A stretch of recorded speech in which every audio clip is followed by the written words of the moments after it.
ڕۆژی 8 مارس لەسەر جەم ژنانی جیهان بەگشتی و ژنانی کوردستان بە تایبەتی پیرۆزەکەم.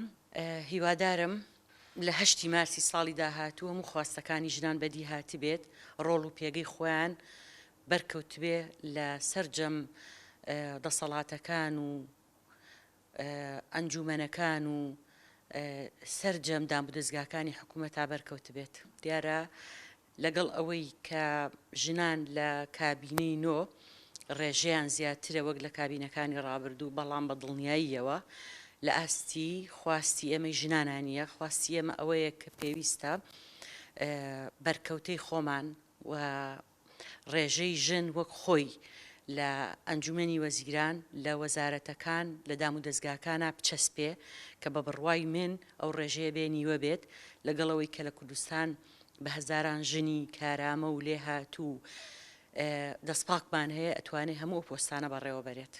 بەڵێ ئێمە ئەوەی کە لەسەر ئێمە دیارە کۆمەڵێک بابەتە کە پەیوەندیدار بێ بە ژن.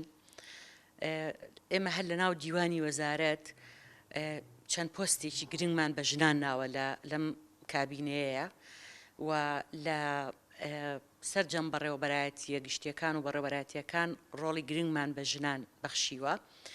ئەوەی کە پەیوەندیدارە بە ئێمەوە دیارە مەسەلەی کرێکارە. ئێمە یاسای کارمان ئامادە کردووە کە لە یاسای کار کۆمەڵێ ماف و ئیمتیازی زۆر گرنگمان بۆ ژنان جێگیر کردووە لە پرۆژە یاساکەی خۆمانە. ئەگەر ئەم یاسایە هەموار بکرێت لە پەرلەمانی کوردستان، ژنان لە ژنی کرێکار